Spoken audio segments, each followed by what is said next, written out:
In this video, we are going to discuss first question of check your understanding modern physics from the book Pathfinder. It's a very good question of radiation pressure. So let us see what is the question and how should we approach. So question is, there is one isotropic point source, this one. It has a power P. It is at a distance D from a spatial lens, which does not absorb anything. So this is the lens, does not absorb. It does not, it is non-dispersing, non-reflecting. So there is no reflection. The lens converges all the radiant energy coming from the source into a beam which is parallel to the optical axis. So you can see the lines are coming like this, and then they will be becoming parallel to the optical axis. We have to find magnitude of the force of radiation pressure on the lens.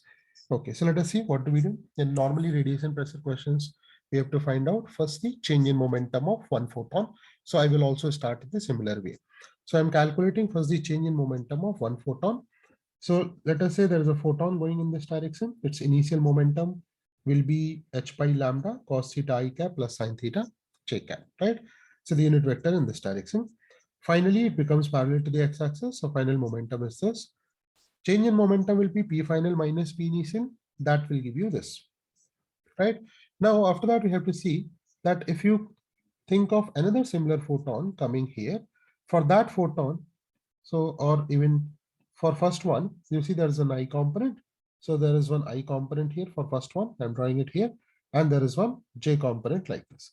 But if you do the same calculation for this photon, this one, then for that I component will be as it is and J component will be like this.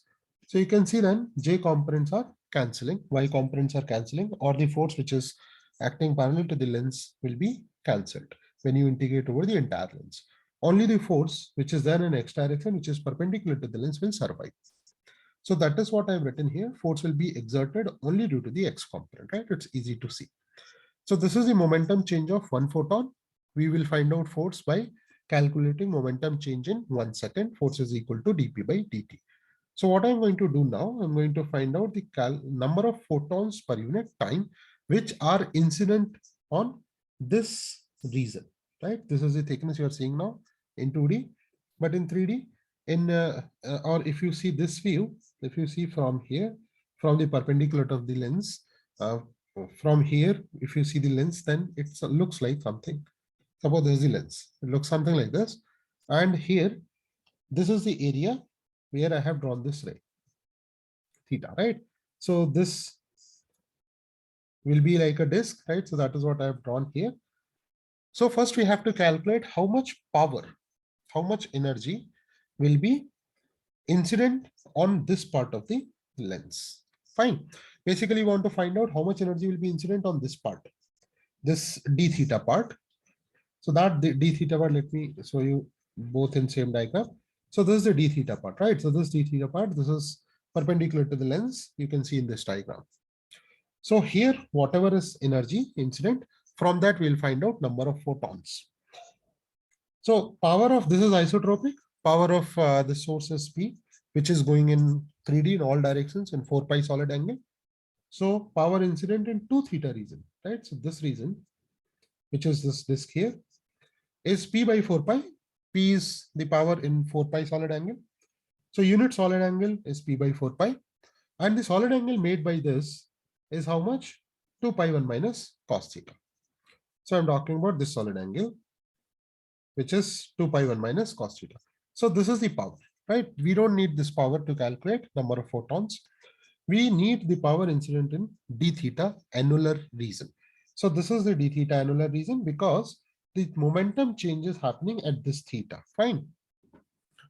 So how do I find this? This is P naught as a function of theta. To find out power in d theta region, I can just differentiate this. So dp naught is equal to P by 2. One is differentiation is 0, cos theta becomes sine theta and d theta. So this is the power incident in this region, where change in momentum of the photon is this, and in that also only x component will exert a force. Y component force will be cancelled here and here. Fine. So let's see what do we do. Number of photons in d theta region. This is the energy incident per unit time in d theta region. So this energy divided by energy of one photon we can do. So that is what I have done. Energy of one photon is Sc by lambda.